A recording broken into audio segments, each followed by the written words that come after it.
안녕하세요. 반값보험료 만들기입니다. 오늘은 보험회사가 자꾸 새로운 특약을 출시하는 이유라는 제목으로 영상을 좀 준비해 봤습니다. 자, 우리가 이 배경을 좀 이해해야 될 것 같아요. 그래야 우리도 손해보지 않고 잘 대응할 수 있다. 그래서 이런 상황들을 이해하고 우리가 어떤 마인드를 가지면 좋을까? 그 부분 좀 이야기해 보려고 합니다. 너무 흔들릴 필요도 없다. 새로 나오는 특약 때문에. 그래서 이 정도 한번 생각 가져보자 라는 차원에서 이야기 좀 해볼게요. 한번 시작해 보도록 하겠습니다.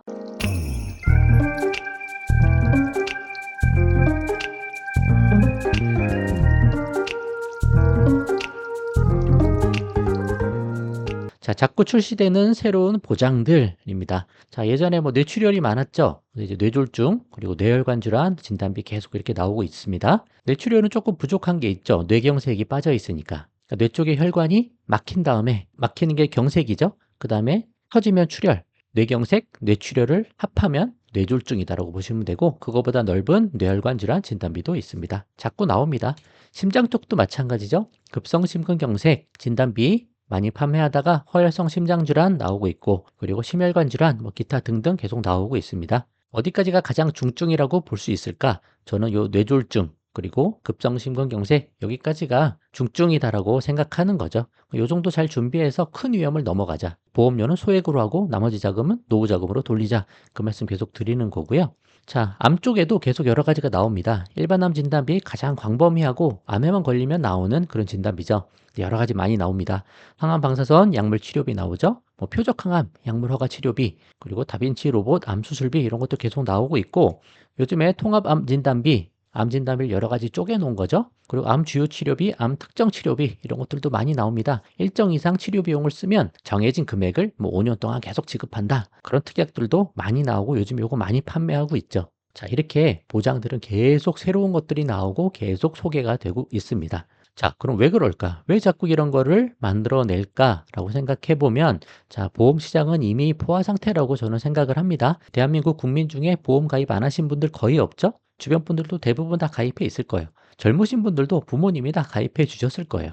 이게 전부 다 가입을 한 상태예요. 그럼 이제 어떻게 해야 돼요? 보험회사는 계속 수익을 창출해야 되잖아요. 신계약을 계속 만들어내야지 지속적인 수익이 나오게 돼 있습니다. 보험 회사도 그렇고 보험 설계사도 그렇죠. 어쩔 수 없는 거예요, 이거는. 뭐 잘한다, 잘못한다 그런 걸 떠나서 구조가 그렇다는 거예요. 그럼 어떻게 해야 신계약을 다시 만들어내죠? 어떻게 고객을 만나서 보험을 또 가입시키죠? 이렇게 새로운 상품을 자꾸 만들어야 그걸 또 소개를 할 수 있는 겁니다. 기존 고객을 갈아타도록 해야 하는 거예요. 예전에 가입한 거 이거 보장이 좀 작아. 보장이 좀 안 좋을 수 있어. 요즘에 새로운 게 요런 게 나왔으니까 다 요런 것들 가입해. 이걸로 갈아타세요. 라고 이야기를 할 수밖에 없는 거죠. 그래서 내가 기존에 가입했던 보장이 혹시 잘못됐다라고 오인할 수 있게 될 수도 있는 거예요. 그런 얘기 들으면 좀 걱정이 될 수 있죠. 아, 이거 내가 잘못 가입했나? 내 보장이 너무 작은가? 그런 생각을 하다 보면 이제 좀 두렵기도 하고, 아, 보강하고 싶기도 하고 하니까 갈아타게 되는 겁니다. 그래서 신기하게 계속 나오는 거예요. 그러니까 이 구조를 우리가 좀 알아야 된다라는 거죠. 앞으로도 수없이 많은 특약들이 계속 나올 거예요.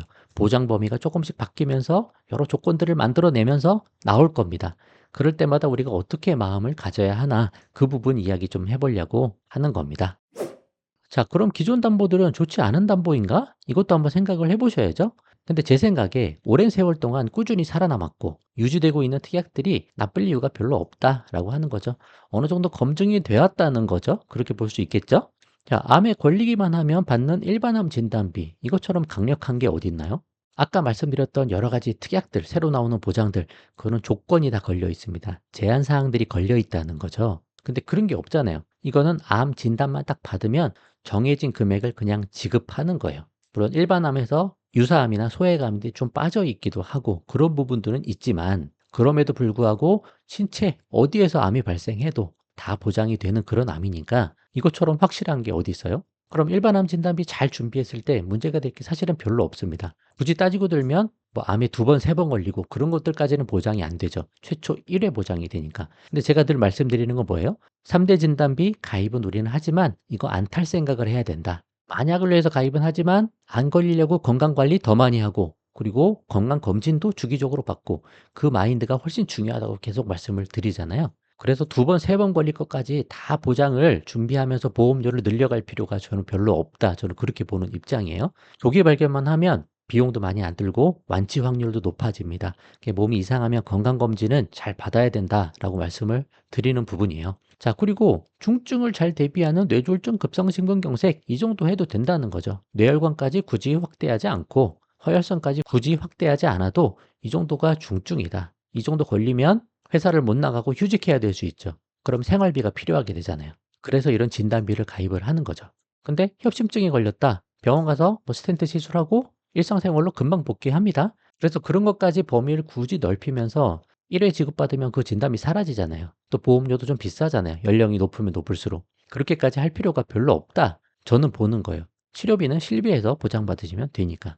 일반암, 뇌졸중 급성심근경색 진단비 이런 거 나쁘지 않다. 그냥 계속 유지하셔도 문제가 없다. 저는 그렇게 보는 거고 저도 요 정도만 가입해 있습니다. 그래서 새로 나온 특약은 특정 제한과 조건이 걸린 경우들이 많으니까 사실은 잘 살펴보셔야 되는 거예요. 암 주요 치료비, 내가 암 치료 받는다고 그 금액이 다 보상돼서 플러스 되는 게 아니에요. 조건이 있어요. 그거 보셔야 된다는 거예요. 항암 방사선, 항암 방사선 치료할 때만 그게 해당이 되는 거예요. 표적항암 약물 허가, 그것도 마찬가지죠. 표적항암 치료할 때 그 약제를 쓸 때만 보장이 되는 거잖아요. 제한적인 것들이 있다라는 거죠. 그래서 굳이 그런 거를 이렇게 자꾸 신경 쓰지 마시고 일반암 진단비 넉넉하게 넣으셔도 된다. 저는 그렇게 생각하는 입장이라는 거예요. 이 부분 좀 잘 이해를 하셨으면 좋겠습니다. 자, 그래서 이런 마인드는 어떨까? 보험에 정답은 없습니다. 여러 관점들이 있고요. 다른 분들 이야기도 많이 들어보세요. 하지만 이런 부분도 놓치시면 안 된다. 말씀을 드리는 거죠. 중증을 잘 대비하는 보장에 잘 가입되어 있으면 새로운 특약이나 보장에 눈길을 줄 필요가 별로 없다. 이 말씀을 좀 드리는 거예요. 내가 보험에 대한 관점을 잘 잡고 있어야지 다른 이야기가 또 들려도 앞으로도 설계사분들 많이 만날 거고 보험회사 광고들도 많이 들으실 거예요. 살아가시면서. 그럴 때 흔들리지 않는다는 거죠. 관점을 딱 잡고 중심을 지키는 게 중요하다. 저는 그 생각을 합니다. 자, 새로 나온 담보에는 내가 모르는 숨겨진 제한이 걸려 있을 가능성이 늘 있다라는 거, 이거는 기억을 하시고 가입하시려면 꼼꼼하게 분석하시고 요즘 유튜브 영상도 많잖아요. 그런 거 상세하게 분석한 그런 내용들을 확인을 하신 다음에 그럼에도 불구하고 나한테 필요한 상황이다라고 하면 그때는 가입하셔도 되는 거죠. 정확하게 이해가 되고 나한테 필요가 있을 경우에. 그렇게 하시면 되는 거예요. 근데 잘 모르고 그냥 한두 분 이야기만 듣고 딱 결정하지는 말자는 거죠. 그래서 중증을 폭넓게 잘 대비하는 일반적인 일반암 진단비, 뇌졸중, 급성심근경색 진단비, 3대 진단비도 요 정도에 만족하면 되지 않겠냐. 이거 외에 제가 뭐 다른 보험 말씀드리는 거 별로 없잖아요. 2 플러스 1에 집중을 하자. 실비, 3대 질병 진단비, 자녀 있으면 정기보험. 정기보험도 온라인으로 가입하면 저렴하죠? 설계사 수당이 없고 사업비도 작으니까. 근데 거기서 정기납을 이용해서 길게 납입해서 더 저렴하게 할 수 있죠. 또 건강제, 슈퍼건강제 해당되면 뭐 50%, 40%까지 더 저렴해지죠. 드라마틱하게 저렴해진다. 2 플러스 1에 잘 집중을 하시고 보험을 너무 맹신하시면 안 됩니다. 보험금 금액이 커지면 커질수록 담보가 많으면 많아질수록 보험회사랑 나중에 분쟁이 붙을 소지가 있어요. 의료자문에 갈 수도 있고요. 조사가 나올 수도 있고요. 보험보다 내 자산 키워나가는 게 100배, 1000배 안전하고 또 중요하다. 그런 마인드 꼭 한번 가져보시면 좋을 것 같습니다. 자, 오늘 여기까지 하도록 할게요. 도움되셨으면 구독과 좋아요 부탁드리고 공유도 많이 부탁드립니다. 그럼 마치겠습니다. 감사합니다.